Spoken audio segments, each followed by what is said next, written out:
देख रहे आप सभी दर्शकों का बहुत बहुत स्वागत है। मैं हूं आपके साथ रमनदीप कौर। इस वक्त की बड़ी खबर आ रही है यूपी से।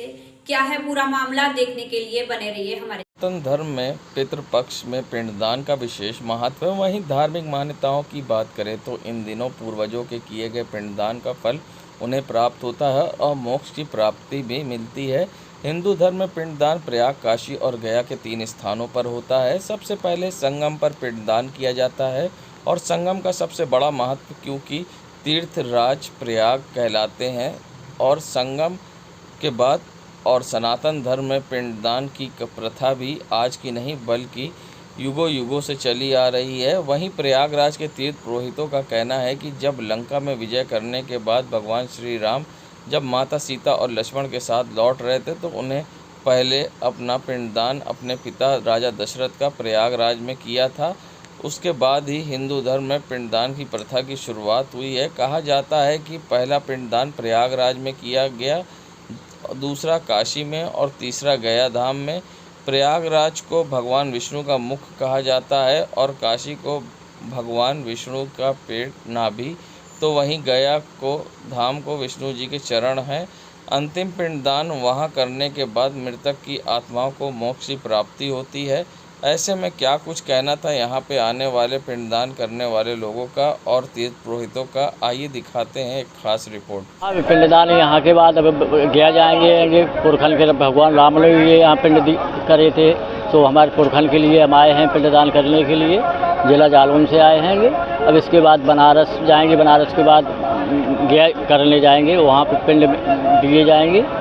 बस पूर्वजों को आज पिंड दिए हैं इलाहाबाद में आके। और बस, और विपिन तिवारी, जिला जालौन। ठीक है, संगम की रेती पर जहां लोग पहुंच रहे हैं आज और देश के कोने कोने से यहां लोग आते हैं क्योंकि सबसे पहले प्रयागराज में पिंडदान किया जाता है क्योंकि आज पितर पक्ष भी है और पूर्णिमा भी है। ऐसे में लोग आस्था की डुबकी भी लगा रहे हैं। बता दें, सबसे पहले प्रयागराज आते हैं, फिर काशी जाते हैं, फिर उसके बाद गया। हमारे साथ यहाँ पर है पंडित जी, हम उनसे बात करेंगे। आज लोग अपने पूर्वजों का पिंडदान करने संगम आ रहे हैं, क्या मान्यता है, कितने इसमें पूरी तरीके से?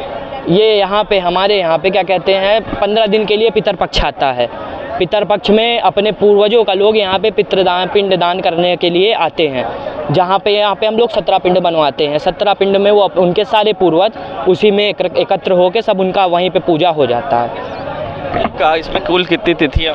इसमें कुल 15 दिनों की तिथियाँ होती है, पर लोग 2-4-6 दिन आगे और पीछे भी करा करते हैं। कहा जाता है त्रेता युग में भगवान राम ने भी अपने पूर्वजों का यहाँ पिंडदान किया था। हमारे यहाँ पे त्रेता युग में जब वो रावण का वध करके यहाँ पे आए थे ना, तब यहाँ पे उनकी कोई पूजा नहीं करा रहा था। उसकी वजह ये थी काहे कि जो है उन्होंने ब्रह्म हत्या करके आई थी। तब हमारे यहाँ के ही हैं एक तीर्थ पुरोहित, उन्होंने उनकी पूजा कराई थी। वो हर जगह घूम के चले आए थे, उनकी कोई पूजा नहीं कराया था, तब उनका प्रयाग में पूजा हुआ था। इसलिए प्रयाग का कुछ ज़्यादा महत्व है। और यहाँ पे संगम है, ये तीर्थराज प्रयाग भी बोला जाता है क्योंकि यहाँ पे गंगा, जमुना और सरस्वती का संगम है। जैसा कि आप जानते हैं, सरस्वती हमको दिखाई नहीं पड़ती हैं, वो सिर्फ एक बार माना गांव में दिखाई पड़ती हैं उत्तराखंड में, उसके बाद यहाँ के वो विलुप्त हो जाती हैं। कहा जाता है भगवान विष्णु और ब्रह्मा जी की भी धरती है। बिल्कुल बिल्कुल, यहाँ पे जो गया वर्चन श्राद्ध करने आते हैं तो ये ब्रह्मा जी का मुख बोला जाता है, ब्रह्मा जी का मुख बोला जाता है। उसके बाद ब्रह्मा जी की नाभि बोली जाती है काशी, काशी मतलब बनारसी। और उसके बाद जब गया जी आप जाओगे तो गया जी में उनका ब्रह्मा जी का चरण बोला जाता है। और इसको प्रयागराज में स्वयं विष्णु जी ने हवन किया था। प्रयागराज को विष्णु जी की भी धरती बोली जाती है। सुना, प्रयागराज को विष्णु जी की धरती बोली जाती है। और त्रेता में भगवान श्री राम आए थे, जब कोई पूजा नहीं करा रहा था तो उनकी पूजा यहीं के तीर्थ पुरोहितों ने कराई थी। और मान्यता है कि यहाँ सबसे पहले आना होता है और अपने पितर पक्ष को मुक्ति के लिए यहाँ बैठाना होता है। सैयद मोहम्मद आमिर, प्रयागराज। एक कथा छोटी सी है, गया में उस समय भगवान रामचंद्र जी थे बिहार के साइड में। वहाँ पर पिता की तिथि आ गई, 14 साल का वनवास हुआ रामचंद्र जी को।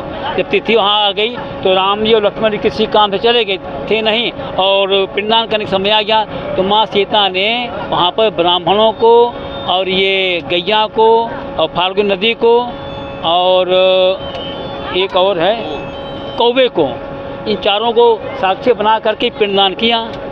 कर दिया। और बाद में भगवान आए, कहा क्यों किया, क्या कहाँ किया, कहाँ कैसे किया, सब लोग हम इनके सामने किया, सबके सामने, कौवे के सामने, गैया के सामने, फालतू ब्राह्मण सामने। तब पूछाओ, किसी ने सच नहीं बोला, खाली अक्षयबर सच बोला। अक्षयबर ने भी कहा था कि हाँ माँ ने यहाँ पर पिंडदान किया है। तो आज उसका प्रारंभ ये है कि भगवान की कृपा से सीता जी ने आशीर्वाद दे दिया चारों को, कौवा भिष्ठा खाएगा, गाय भिष्ठा खाएगी, फागु में पानी ही नहीं रहेगा, और ब्राह्मण कितना बड़ा सुखी हो जाए वो दरिद्र का दरिद्र ही रहेगा। आज ये है, आप प्रयाग में आप देखिए जो आई भीड़ यहाँ आप देख रहे हैं, ये पूर्णिमा की भीड़ है, और प्लस इसमें कुछ लोग आए हुए हैं जिन्हें कि गया जाना है, तर्पण का दिन है और पिंडदान का दिन है, पितृभूषण का दिन है। अतः सब यहाँ आए हुए हैं, गंगा नहाएंगे, अपने पिता को माता को जल दान करेंगे, तो गया जाएंगे। और ये 15 दिन कार्यक्रम चलता रहेगा। आज से तिथि जिनकी माता पिता की मृत्यु पूर्णवासी को हुई है, उनकी आज तिथि भी है यहाँ पर, और कल से शुरू हो जाएगा तर्पण कार्य यहाँ पर। ये इसमें कोई प्रयाग क्षेत्र जो है ब्रह्मा और विष्णु का, हमारे संकल्प में विष्णु प्रजापति क्षेत्र षटकुल मध्य अंतर विद्याम भाग, इसके 6 कोण में देखिए सब जगह 4 दिशाएं हैं, यहाँ 6 हैं। क्यों? यहाँ एक गंगा आ रही है, एक जमुना आ रही है, दोनों मिलकर तीसरी बन के जा रही है, तो 6 किनारे बने, तो इसके कहते हैं षटकुल मध्य। इसके बीच में जो आदमी कार्य करता है उसके पितरों का सबका वैकुंठ होता है और घर परिवार का मंगलमय होता है। गोपाल जी संगम। उत्तर प्रदेश सरकार के औद्योगिक विकास मंत्री एवं प्रयागराज शहर दक्षिणी से विधानसभा क्षेत्र के विधायक नंद गोपाल गुप्ता नंदी ने अपने विधानसभा क्षेत्र के करैलाबाग, सदियापुर, बहादुरगंज, अतरसुइया, खटगढ़ क्षेत्र में विधायक निधि से 1.5 करोड़ रुपए के विकास कार्यों का लोकार्पण एवं शिलान्यास किया है। इस दौरान प्रयागराज की निवर्तमान महापौर अभिलाषा गुप्ता नंदी भी मौजूद रहीं। मंत्री नंदी ने कहा कि जन जन तक सुविधाओं एवं विकास कार्यों का लाभ पहुंचाना सरकार की प्राथमिकता है, इसलिए लोगों की समस्याओं का समाधान कराते हुए कार्य कराए जा रहे हैं। जहां से भी शिकायत प्राप्त होगी कार्रवाई की जाएगी, विकास कार्य कराए जाएंगे।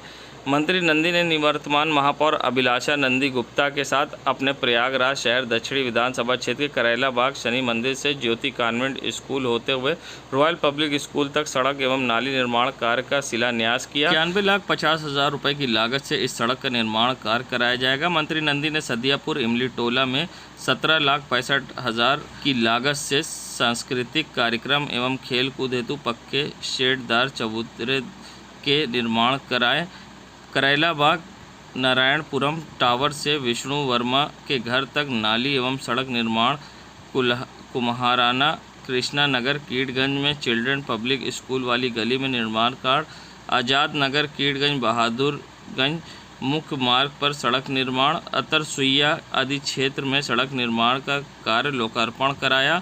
वहीं इस मौके पर मंत्री नंदी ने विधि विधान के साथ पूजा अर्चना करके लोकार्पण व शिलान्यास किया। तो साथ ही मंत्री नंदी के संग उनकी पत्नी महापौर निवर्तमान अभिलाषा भी थीं और साथ ही उनके समर्थकों ने भी इस कार्यक्रम में बढ़ चढ़कर हिस्सा लिया। वहीं लोकार्पण शिलान्यास के बाद मंत्री नंदी ने समर्थक व बीजेपी कार्यकर्ताओं को मिठाई बांटी और अपने क्षेत्र में आगे भी विकास कार्य कराने का लोगों से वादा किया।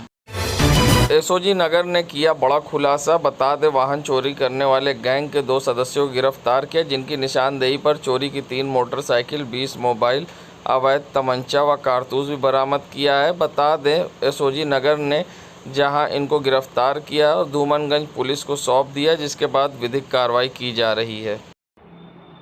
थाना धूमनगंज व एसओजी सिटी पुलिस टीम के द्वारा 2 अभियुक्तों को गिरफ्तार किया गया है, जिसमें एक अभियुक्त विकास कुमार और दूसरा दीपक गौतम है। और इन अभियुक्तों के कब्जे से 3 बाइक, 20 मोबाइल, 2 तमंचा, 4 कारतूस व कुछ नकदी भी बरामद हुई है। और इनके द्वारा जो शहर में बाइक चोरी की व मोबाइल स्नैचिंग की घटनाएं जो हैं वो कारित की गई हैं। इनके द्वारा जो अपराध किए गए हैं उनके बारे में विस्तृत जानकारी की जा रही है। पुलिस के द्वारा इनको गिरफ्तार करके आगे की विधिक कार्रवाई की जा रही है। संगम तट पर लगने वाले वर्ष 2024 में इस बार माघ मेला पुरुषोत्तम मास के कारण 52 दिन का होगा। पौष पूर्णिमा 25 जनवरी से माघ मास प्रारंभ होगा और 25 फरवरी को माघ पूर्णिमा होगी। 9 फरवरी को मौनी अमावस्या, 14 फरवरी को बसंत पंचमी और 8 मार्च को महाशिवरात्रि होगी। वैसे कल्पवासी 1 माह तक ही रहेंगे, मगर माघ मेला 15 जनवरी से प्रारंभ होकर 8 मार्च तक चलेगा। वर्ष 2024 में माघ मेला पुरुषोत्तम मास के कारण 52 दिन चलेगा। पौष पूर्णिमा 25 जनवरी माघ मास प्रारंभ होगा और 25 फरवरी को माघी पूर्णिमा होगी। 9 फरवरी को मौनी अमावस्या, 14 फरवरी को बसंत पंचमी और 8 मार्च को महाशिवरात्रि होगी। बता दें, पंडित शिप्रा सचदेव के अनुसार इस बार मौनी अमावस्या का दुर्लभ संयोग बन रहा है। इस तिथि पर त्रिवेणी में स्नान करने से धन वैभव का लाभ होने की उम्मीद रहती है। मौनी अमावस्या पर 4 ग्रहों सूर्य, चंद्र, मंगल और बुध एक साथ मकर राशि में होंगे। ऐसे में लोग पुण्य अर्जित कर सकेंगे और संगम तट पर जहां आस्था की डुबकी लगाकर जहां उन्हें पुण्य प्राप्ति होगी। ओम गणपति नमः। 2024 में संगम की पवित्र नगरी में पड़ने वाला माघ का मेला की जो शुरुआत हो रही है वह 15 जनवरी यानी कि मकर संक्रांति से शुरू हो रही है और जिसकी की समाप्ति जो है वह 8 मार्च यानी कि महाशिवरात्रि पे होगी। इस वर्ष माघ मेला पुरुषोत्तम मास में पड़ने के कारण 52 डेज तक चलेगा। जो कल्पवासी होते हैं वो 1 महीने का कल्पवास आके यहाँ पे करते हैं। जो कल्पवासी होते हैं वो पौष पूर्णिमा से कल्पवास प्रारंभ करते हैं और माघी पूर्णिमा पे कल्पवास की समाप्ति करते हैं। पौष पूर्णिमा 25 जनवरी से शुरू हो रही है और माघी पूर्णिमा 24 फरवरी को समाप्त हो रही है। इस बार मौनी अमावस्या पे बहुत ही शुभ और दुर्लभ संयोग बन रहे हैं। मौनी अमावस्या इस वर्ष 9 फरवरी को रहेगी और इस दिन मकर राशि में 4 ग्रह विराजमान रहेंगे जिसमें कि सूर्य, बुध, मंगल और चंद्रमा विराजमान रहेंगे। सूर्य बुधात्वित योग बनाते हैं और मंगल और चंद्रमा महालक्ष्मी योग बनाते हैं, इसलिए बहुत ही शुभ और दुर्लभ संयोग इस दिन पड़ रहा है। बसंत पंचमी 14 फरवरी को रहेगी। तो इस वर्ष कि माघ मेला बहुत ही शुभ और दुर्लभ संयोग के साथ आ रहा है। आप सभी पे ईश्वर की कृपा दृष्टि रहे, इन्हीं शुभकामनाओं के साथ मैं आपसे विदा लेती हूँ। ओम नमः शिवाय। शिव जी सदा सहाय। जय माता दी। यूपी में दबंगों और माफियाओं के हौसले कम नहीं हो रहे हैं। ताज़ा मामला देलूपुर थाना क्षेत्र का है, प्रतापगढ़ के, जहां पर मोहम्मद लुकमान पुत्र मोहम्मद अलकमा निवासी तौकलपुर से तौकीर पुत्र निवासी इमरान ने अपने घर बुलाकर धमकाया और पैसे की डिमांड किया है। मोहम्मद लुकमान का आरोप है कि इमरान ने एक गिरोह बना रखा है। उस गिरोह के सदस्य इमरान, गुफरान, सलमान प्रमुख सदस्य हैं। उपरोक्त लोग का काम है हत्या करना, मारपीट करना, रंगदारी वसूलना और वाहन चोरी करना। प्रतापगढ़ जनपद के विभिन्न थानों में इनके विरुद्ध संगीन धाराओं में मुकदमे भी दर्ज हैं। ऐसे में पीड़ित ने मदद की गुहार लगाते हुए बुजुर्ग लुकमान का क्या कुछ कहना है, आइए दिखाते हैं। हम कॉलोनी पाए थे, बना रहे थे, 50,000 रुपया लिए पहले। अब हमको फिर कह रहे हैं 20,000 रुपया दो। हमको रोज़ गाली मारी, हमको पूरे परिवार को साफ करने की। वहीं हमारी ज़मीन है, हमारी 65 साल उम्र हो गई है। हमको अपने बच्चे जिलाना, बिस्तर जोते बोए नहीं, हमारे पास उधर बांगर ज़मीन लिए थे उसको भी नहीं हमको बनाने दे रहे हैं। हमको कह रहे थे, हमको कल पटक के मारे और हमको कह रहे 20,000 रुपया मादर चोर ला के और दो, और हमको धमकी, पूरे परिवार को साफ कर देने की धमकी दे रहे हैं, समझे। हमको पूरे परिवार को साफ कर देने की धमकी। इमरान, सलमान, गुफरान और बाकी 4-5 आदमी और थे, उनको नहीं पहचान, वो अभी नहीं वो कर रहे हैं, यहाँ नहीं पहचान पाए। जल्दी में हमको कैसे भी जान छुड़ा के हमने वहाँ से भाग के आया, तो हमने मिल गया। पर हमारे रिश्तेदार सब कहे कि जाके तुम कंप्लेंट किया हो। कल नहीं हम कर पाए तो आज प्रतापगढ़ से लिखा के हमने दरखास्त थाने में दिया हो। इसको साहब कहे कि आश्वासन दिए कि बेटा घबराओ मत, आपको इंसाफ मिलेगा। हाँ, ये हमारे भाई को मार डाले, हमको पूरे परिवार को धमकी देते हैं। अपराधी किस्म के आदमी हैं, इनसे पूरा गांव डरता है। ये हमको आज भी धमकी दे रहे हैं, पूरे परिवार को साफ कर देंगे। पूरे अभी उन्हीं अकेले को मारे हैं, सबको, पप्पू को और पप्पू के लड़के को भी और तुमको भी, जितने हैं तुम उनके परिवार को पूरा परिवार साफ कर देंगे। अपराधी किस्म के आदमी है, पूरा गांव इनसे डरता है। ना कोई इनके बीच में आता है छुड़ाने के लिए, जिसको मारने लगते हैं कोई छुड़ाता भी नहीं।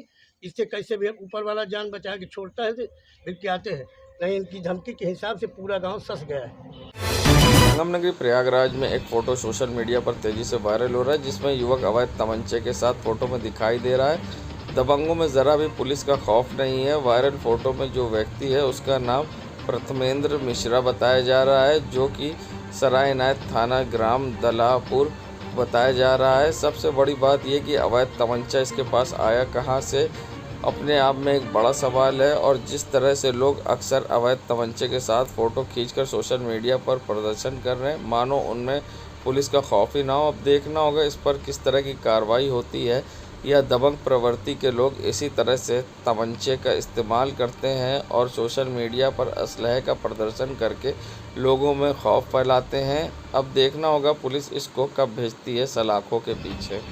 देश दुनिया की खबरों के लिए world media times news channel को सब्सक्राइब करें।